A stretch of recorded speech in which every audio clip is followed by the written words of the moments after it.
Selamat berjumpa pemirsa. Berjumpa lagi bersama saya Widi dari Radio Ananta Praja Suara FM, lembaga penyiaran publik lokal Kabupaten Jembrana, Bali.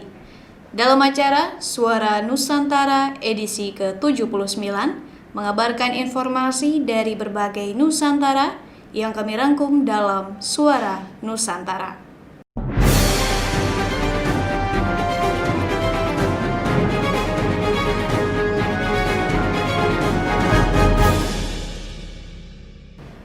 Kita awali informasi pertama dari Kabupaten Jembrana, Bali. Sebagai bentuk kesiapsiagaan mencegah terjadinya bencana alam, Polres Jembrana menggelar apel kesiapsiagaan sarana prasarana antisipasi bencana alam yang bertempat di halaman belakang Gor Kresna Juara pada 10 November 2020. Apel juga dimaksudkan untuk mempersiapkan sarana prasarana dan juga personil bila sewaktu-waktu terjadi bencana alam. Bertindak selaku pemimpin apel, Bupati Jembrana Iputu Arte yang juga langsung memimpin pengecekan bersama Kapolres Jembrana, AKBP Iketut Adiwibawa, dan Kasdim 1617 Jembrana, Mayor Infantri Gusti Made Seputra. Pengecekan dilakukan secara menyeluruh, diawali Sanpras dan personil Basarnas, Pol Airut, Tagana, Damkar, Pol PP, Perhubungan, dan TNI Polri. Bupati Jembrana Iputu Arte mengapresiasi upaya Polres Jembrana dalam mempersiapkan pagelaran sarana dan prasarana bencana alam ini. Berita selanjutnya dari LPPL Radio TV Bahana Batanghari. Bupati Batanghari menghadiri undangan Maulid Nabi di Pondok Pesantren Manbaul Huda. Informasi selengkapnya disampaikan oleh reporter Regina Masli. Ayo, Allahumma sholli wa sallim ala Muhammad Sayyidina wa Maulana Muhammadin. Assalamualaikum warahmatullahi wabarakatuh. Kami saat ini berada di Dusun Rasau, tepatnya di Pondok Pesantren Manbaul Huda, melaporkan kegiatan Maulid Nabi besar Muhammad SAW tahun 1441 Hijriah. Hadir di tengah-tengah kita Bapak Bupati Batanghari, Insinyur Haji Sahirsa SJ, Kepala para OPD, Kecamatan Pemayung, Kepala Pondok Pesantren Manbaul Huda M. Ngalimun, beserta tamu undangan lainnya.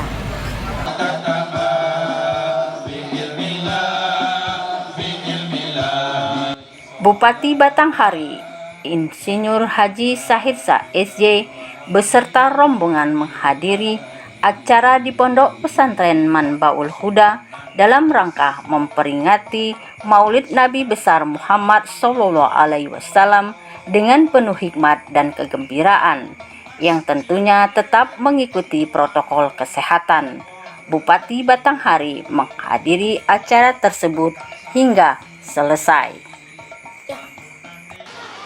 Sa'adatal muhtaromin, para alim ulama dan umarok, utamanya akhina fillah Bapak Bupati Batanghari, Bapak Insinyur Haji Sahrial SY Sahirsah, maaf itu contoh penyebutan yang keliru tadi, tapi sudah saya betulkan.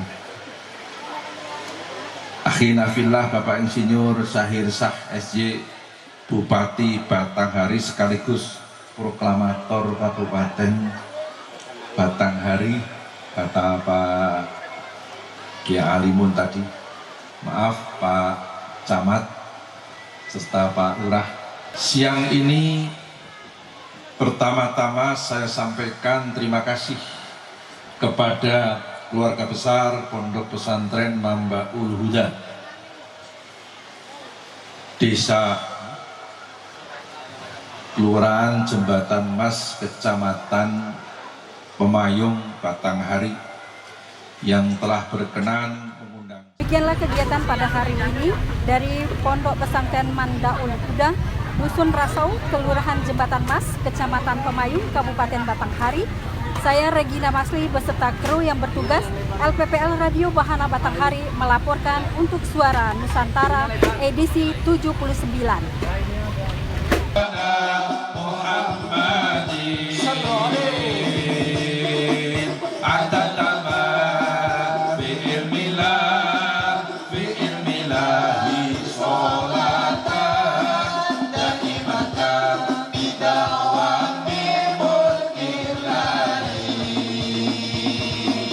Masjid Lowano, Masjid Santren ing Bageleng.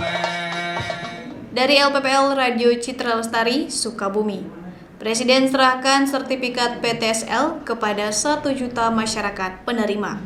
Informasi selengkapnya disampaikan oleh Aska Perdana. Presiden Republik Indonesia, Insinyur Haji Joko Widodo menyerahkan 1 juta sertifikat tanah kepada masyarakat secara serentak Senin 9 November 2020. Penyerahan sertifikat pendaftaran tanah sistematis lengkap PTSL tahun 2020 ini dilakukan secara virtual serta disaksikan 31 provinsi dan 210 kota kabupaten, termasuk Kabupaten Sukabumi. Dalam sambutannya, Joko Widodo mengatakan penyerahan 1 juta sertifikat ini dalam rangka Bulan Bakti Agraria. Jumlah sertifikat yang telah diserahkan relatif lebih banyak jika dibandingkan beberapa tahun lalu. Pemerintah Indonesia bekerja keras dan sesuai target, sehingga jumlah tanah yang tersertifikat mencapai jutaan setiap tahunnya. PJS Bupati Sukabumi Ergani Muhammad bersama Wali Kota Sukabumi, Haji Ahmad Fahmi, dan tamu undangan lainnya menyaksikan penyerahan sertifikat PTSL tersebut dari Pendopo Sukabumi. Ada 50 orang Kabupaten Sukabumi yang mendapatkan sertifikat tanah, di mana 2 diantaranya diserahkan langsung oleh PJS Bupati Sukabumi. Ergani Muhammad mengatakan keberadaan sertifikat bisa memberikan kepastian hukum bagi pemilik tanah. Namun, masyarakat jangan serta-merta menjual tanahnya setelah memiliki sertifikat. Presiden Jokowi yang membagi-bagikan sertifikat sebelum termasuk ini di Kabupaten Sukabumi. Ya, tadi ada secara simbolis kita berikan kepada 2 orang mewakili masyarakat yang memperoleh. Ya, kita harapkan seperti itu dengan adanya legalitas yang dimiliki, jangan seolah-olah langsung diperjualbelikan, tapi justru untuk kesejahteraan masyarakat itu sendiri.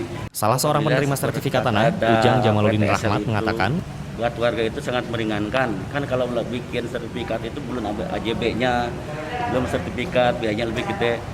Adanya PTSL itu untuk meringankan, enaklah buat warga. Ke pemerintah untuk kedepannya kan masih ada yang belum ya. Untuk barangkali ya 2 tahun belakangnya atau depannya, tolong dilanjutkan aja untuk PTSL-nya. Apalagi kalau ditambah ini Pak, untuk masalahnya itu balik nama dari SPPT itu, yang lebih pajak itu. Dari Pendopo Kabupaten Sukabumi, Jawa Barat, Aska Perdana, RH Fauzi, MS Darwan, Kami TV melaporkan.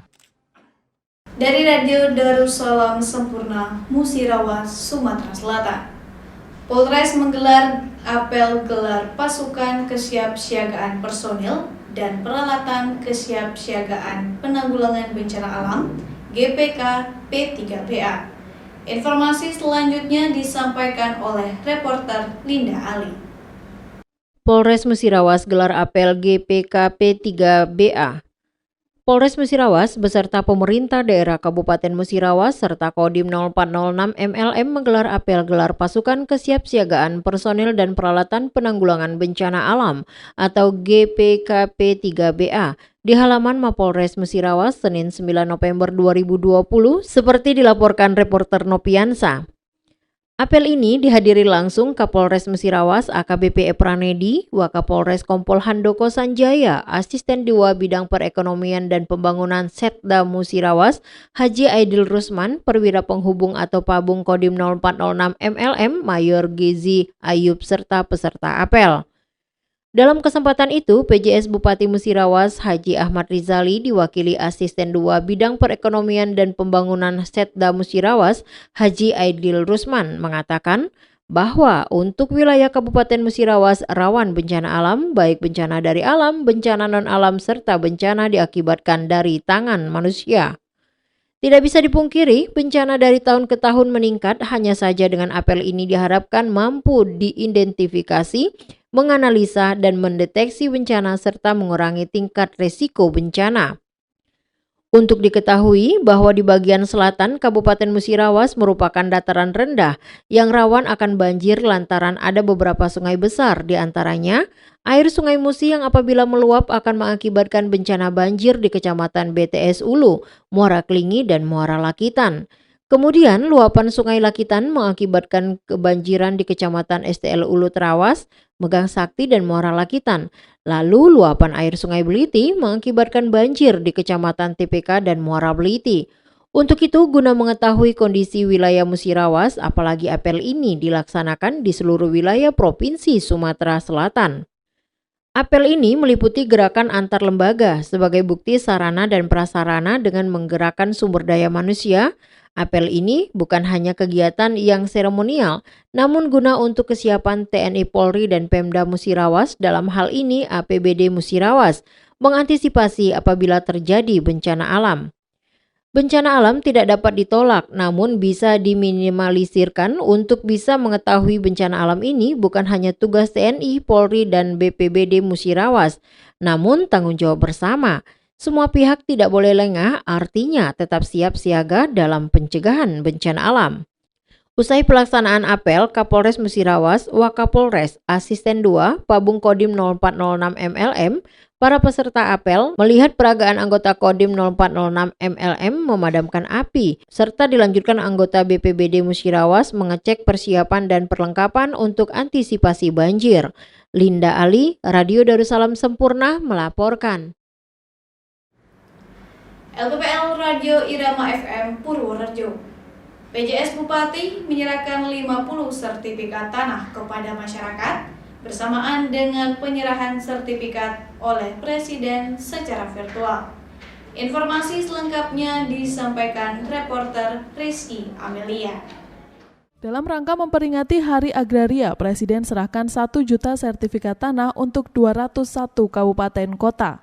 Di Kabupaten Purworejo sebanyak 50 sertifikat hasil tanah program pendaftaran tanah sistem lengkap atau PTSL diserahkan kepada warga masyarakat di Desa Nambangan dan Kertojayan, Kabupaten Purworejo. Dalam kesempatan itu hadir pejabat sementara Bupati Purworejo, Insinyur Yuni Astuti MM, PLT Kepala BPN Purworejo, Kepala Bagian Pemerintahan Setda Sri Sulistiowati, Sekretaris Din Permasdes Kabupaten Purworejo Anas Naryadi SHMM, serta OPD terkait. Penyerahan sertifikat secara simbolis diserahkan oleh pejabat sementara Bupati Purworejo kepada 8 perwakilan penerima di pendopo kabupaten pada Senin 9 November 2020. Penyerahan dilaksanakan bersamaan dengan penyerahan 1 juta sertifikat secara virtual oleh Presiden Joko Widodo. PJS Bupati Purworejo mengatakan PTSL bertujuan untuk mempercepat pemberian kepastian hukum dan perlindungan hukum. Insinyur Yuni Astuti berharap masyarakat yang telah mendapatkan sertifikat tanah bisa menyimpan dan menggunakan sertifikat dengan sebaik-baiknya dan jangan sampai hilang ataupun rusak. Sementara secara virtual, Presiden Joko Widodo dalam sambutannya mengungkapkan bahwa dalam rangka Bulan Bakti Agraria dan Tata Ruang akan dibagikan 1 juta sertifikat di 31 provinsi dan 201 kabupaten kota. Mengingat pentingnya sertifikat sebagai bukti dan kepastian hukum, maka Presiden berharap masyarakat yang telah mendapatkan sertifikat dapat menjaganya dengan baik. Karena sertifikat sangat penting sebagai bukti kepastian hukum, saya ingin pesan, simpan baik-baik yang namanya sertifikat ini. Jangan sampai rusak atau hilang. Kalau juga sudah punya sertifikat, Bapak Ibu kalau ingin membutuhkan tambahan modal, atau ingin berusaha, ini bisa dijadikan jaminan sertifikat, bisa dijadikan kolateral perbankan atau lembaga keuangan. Jokowi menegaskan pelayanan bagi masyarakat untuk mengurus sertifikat tanah harus cepat dan mudah. Ditargetkan pada 2025 seluruh bidang tanah di Indonesia harus memiliki sertifikat termasuk tempat ibadah. Saya Rizky Amelia dari LPPL Radio Irama FM Purworejo melaporkan untuk Suara Nusantara. Dari Radio Luhak Nantuo, Balai Bahasa Provinsi Sumatera Barat gelar diskusi bahasa terpunpun. Berita selengkapnya disampaikan reporter Era Purnama. Inilah Suara Nusantara edisi 79 bersama saya Era Purnama. Balai Bahasa Provinsi Sumatera Barat gelar diskusi bahasa terpumpun. Balai Bahasa Provinsi Sumatera Barat gelar diskusi bahasa terpumpun. Balai Bahasa Provinsi Sumatera Barat bekerjasama dengan Pemkab Tanah Datar menggelar diskusi kelompok terpumpun untuk meningkatkan keahlian menggunakan bahasa dengan baik dan benar. Acara digelar di Aula Eksekutif Kantor Bupati Tanah Datar, Senin 2 November 2020. Diskusi terpumpun ini bertemakan pengawasan dan pengendalian penggunaan bahasa pada lembaga pemerintah atau OPD di Kabupaten Tanah Datar yang dibuka secara resmi oleh Kepala Dinas Kominfo, Dr. Andus Abrar. Abrar menyampaikan apresiasi Pemkab Tanah Datar kepada pimpinan Balai Bahasa Provinsi Sumatera Barat, Aminul Latif, yang sekaligus adalah narasumber diskusi terpumpun ini. Beliau berharap kegiatan ini dapat memberikan manfaat bagi OPD di lingkungan pemerintah Kabupaten Tanah Datar, sehingga mampu menggunakan bahasa dengan baik dan benar dalam menunjang pekerjaan sehari-hari di OPD masing-masing.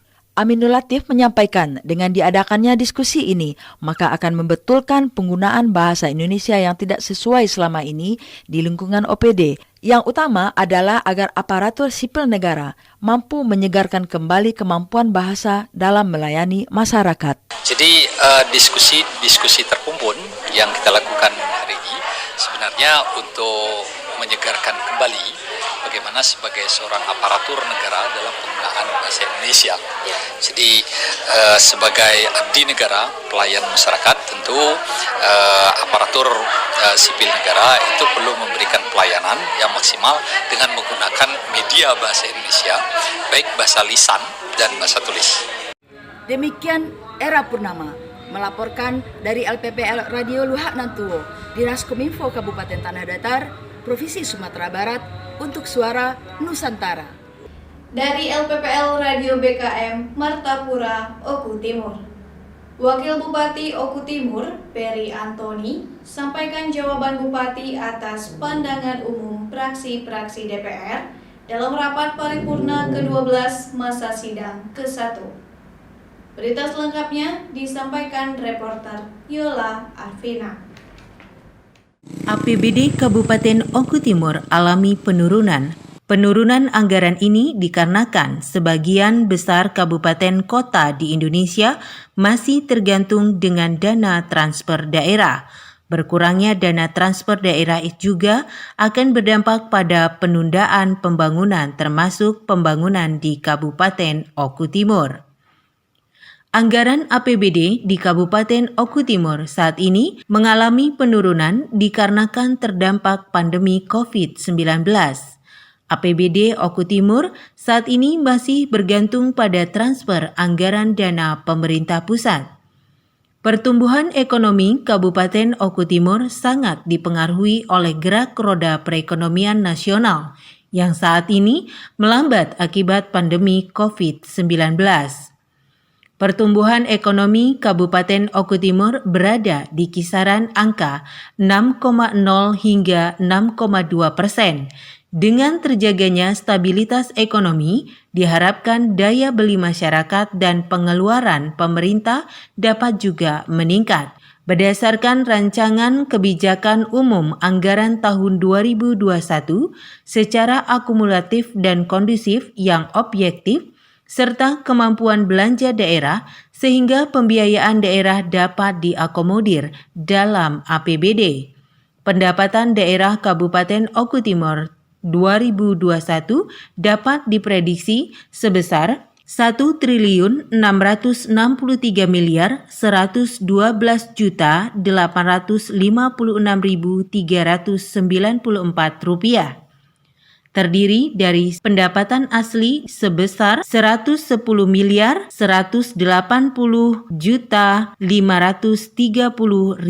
rupiah dan pendapatan transfer berjumlah 1.474.524.326.326 rupiah. Sedangkan pendapatan lainnya yang sah mencapai Rp73.358.000. Hal ini terungkap saat Dewan Perwakilan Rakyat Daerah DPRD Oku Timur menggelar rapat paripurna ke-12 masa sidang ke-1 tahun 2020.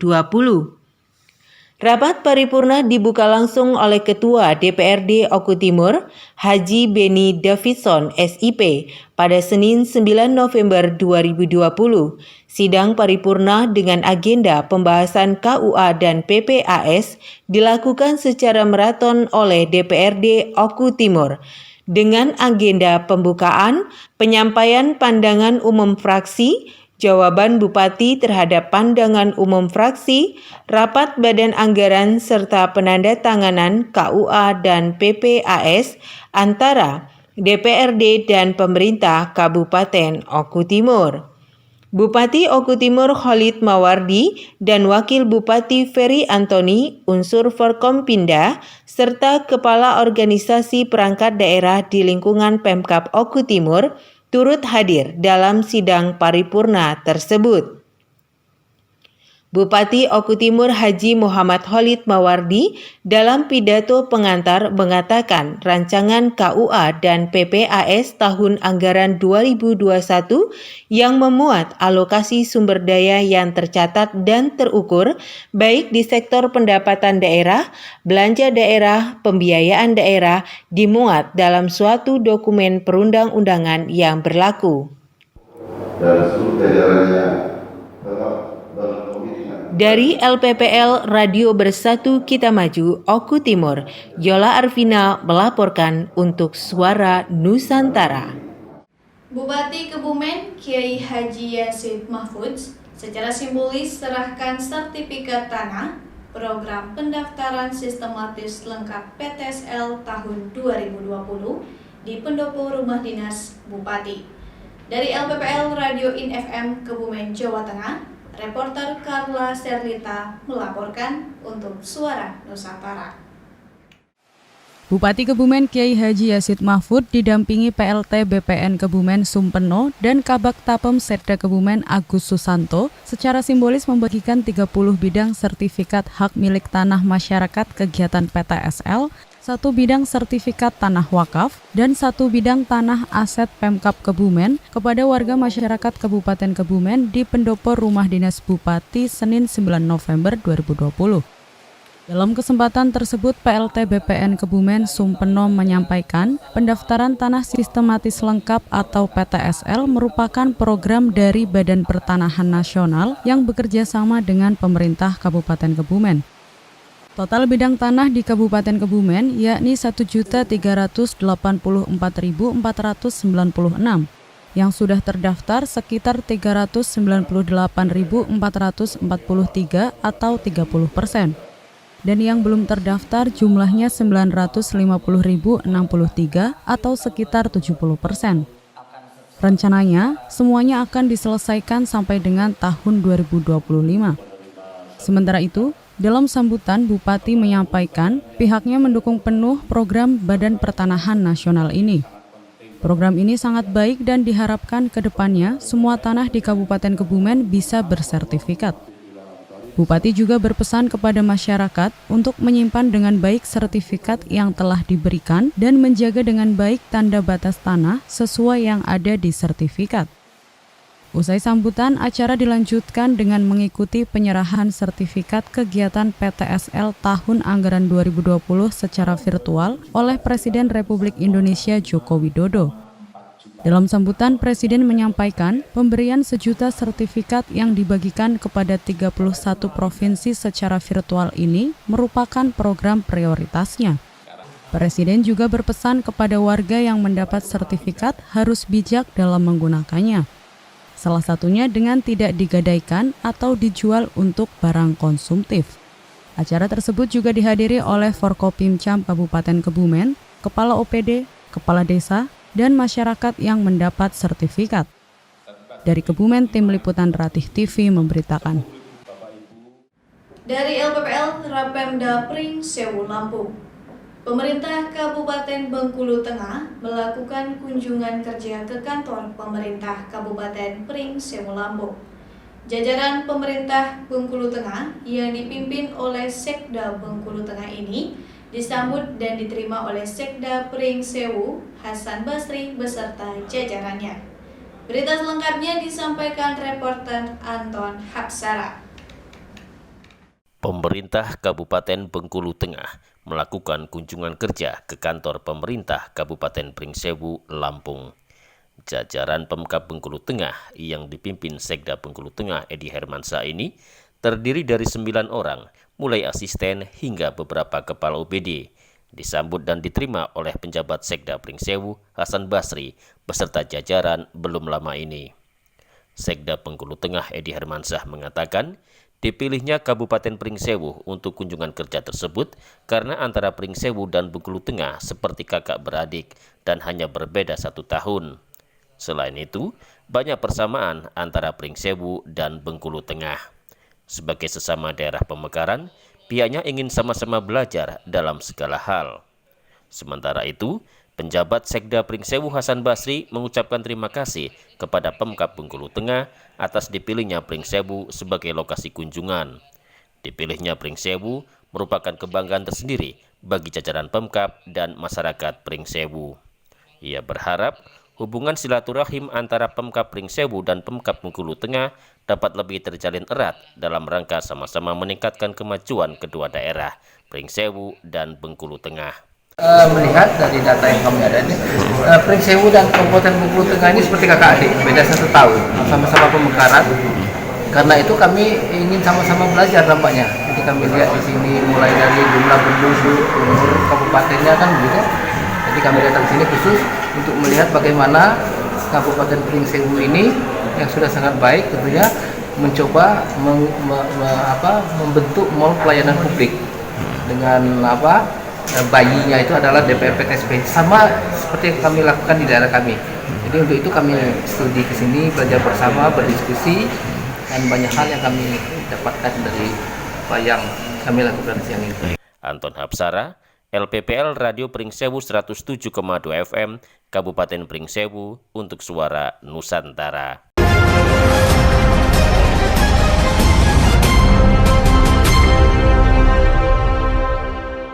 Upacara ziarah nasional dan tabur bunga di makam pahlawan Satria Pertiwi Muara Enim berlangsung sangat hikmat.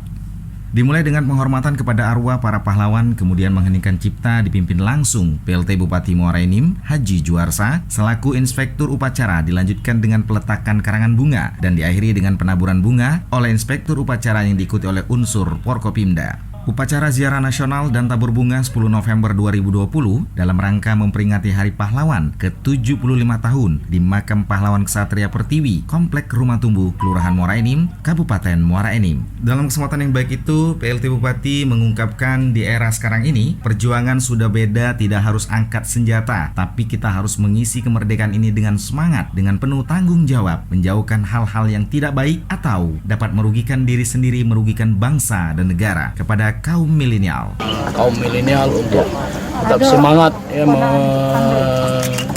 mengikuti jejak langkah para pahlawan kita yang tidak kenal lelah siang malam memperjuangkan bangsa.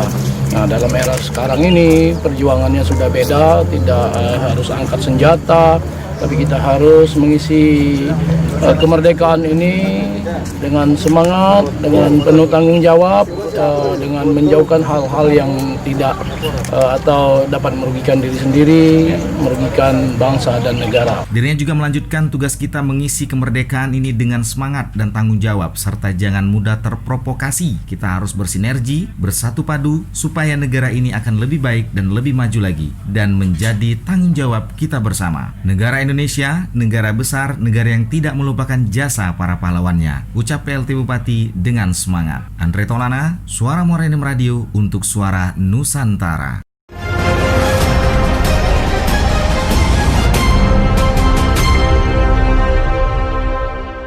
Bupati Bogor Ade Yasin, lantik komisioner KPAD dan ingin advokasi pengawasan perlindungan anak di Kabupaten Bogor lebih optimal. Bupati Bogor Ade Yasin mengatakan bahwa data di Kabupaten Bogor sebanyak 608 kasus pelanggaran hak anak dalam kurun tahun 2015 hingga 2019, sedangkan pada tahun 2020 terdapat 88 kasus yang sama. Kondisi anak yang banyak di rumah selama pandemi juga meningkatkan kasus kekerasan dalam rumah tangga, kekerasan seksual, dan pelecehan fisik dan non-fisik yang berdampak buruk pada kesehatan psikologi anak. Alhamdulillah hari ini kita masih bisa melantik anggota KPAD walaupun masih suasana pandemi COVID-19 dengan protokol kesehatan dan dengan semuanya kita jalankan protokol kesehatan. Hari ini kita sudah melihat para anggota Komisi Perlindungan Anak Daerah yang sudah dilantik. Saya ucapkan selamat kepada para anggota yang ini tugas berat menanti ke depan, ya sangat berat karena dengan luas wilayah yang cukup besar dengan penduduknya 6 juta jiwa, ya cukup paling banyak se-Indonesia. Jadi ini tentunya beban yang berat ini harus siap dihadapi oleh KPAD yang semuanya juga tentunya melalui seleksi yang ketat. Seleksi yang ketat yang ditempuh oleh masing-masing anggota ini dan dengan nilai juga yang cukup bersaing sehingga pada akhirnya kami memilih berdasarkan hasil daripada tes dan juga dari berbagai penilaian-penilaian yang lain sehingga akhirnya terkumpullah beberapa orang ini ada 9 orang ya 9 orang.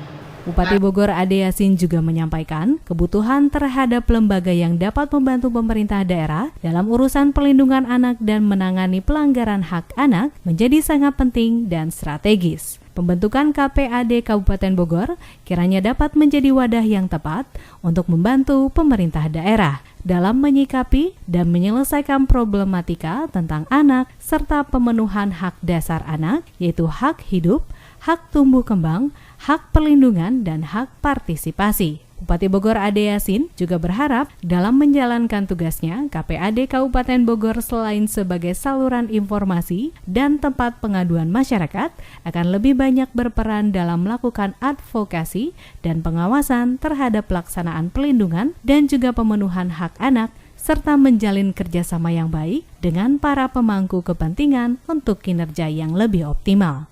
Inggar Pelda Irfan Pratama, Rizky Agustian di Radio Tegar Beriman 95,3 FM melaporkan untuk Suara Nusantara.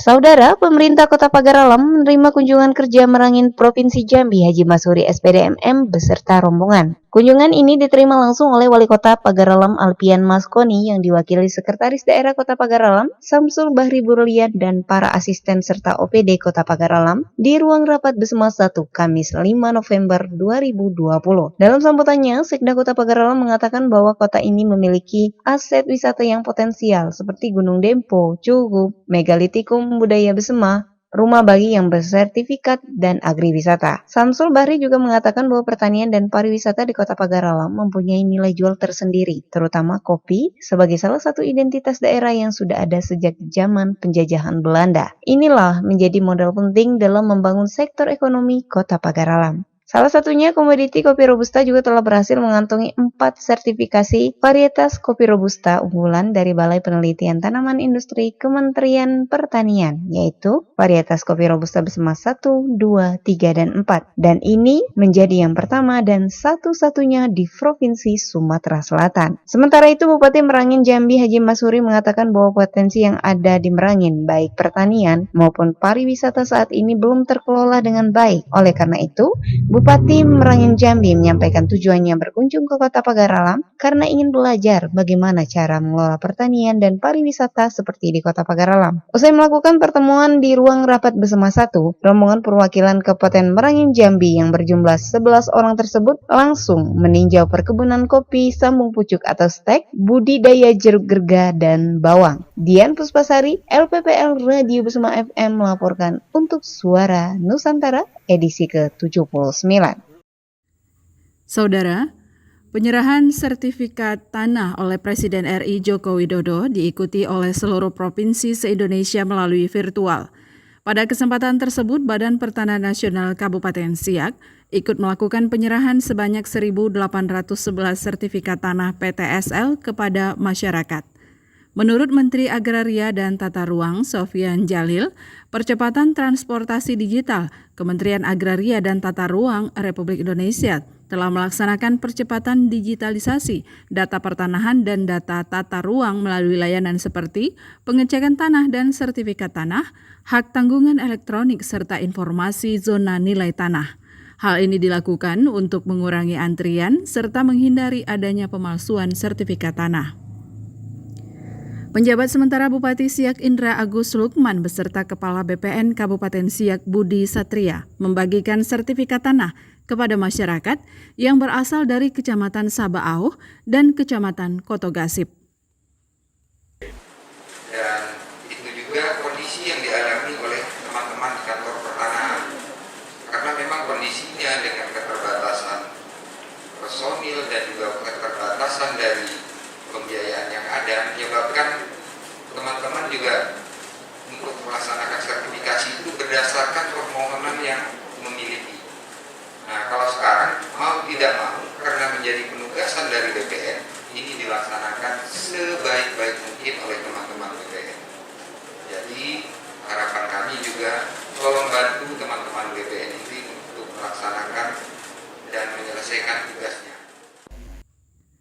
Program sertifikat tanah melalui PTSL untuk pertama kali dilakukan dengan bergerak langsung dari desa ke desa menggunakan konsep mendekat dan menyeluruh, sehingga ditargetkan pada tahun 2024 tanah yang berada di wilayah Kabupaten Siak keseluruhan telah bersertifikat. Kegiatan PTSL adalah pendaftaran tanah untuk pertama kali yang dilaksanakan desa demi desa. Jadi kita bergerak desa demi desa dengan konsep mendekat, merapat, dan menyeluruh.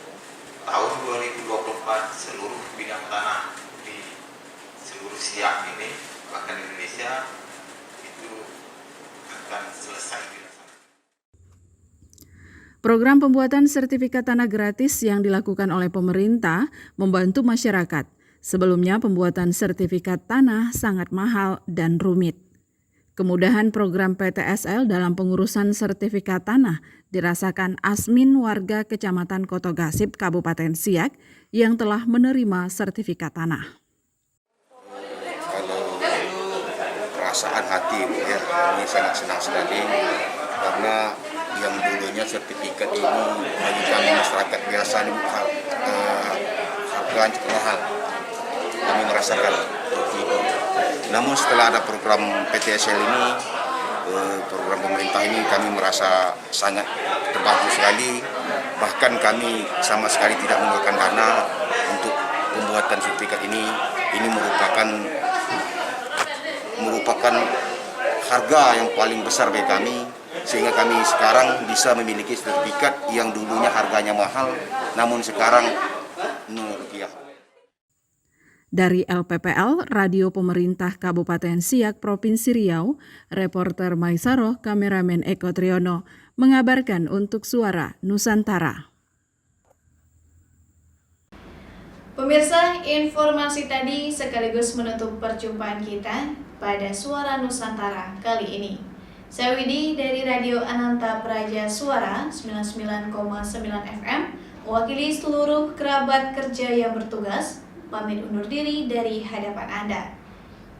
Jangan lupa untuk menerapkan 3M, menggunakan masker, mencuci tangan, dan menjaga jarak agar terhindar dari virus COVID-19.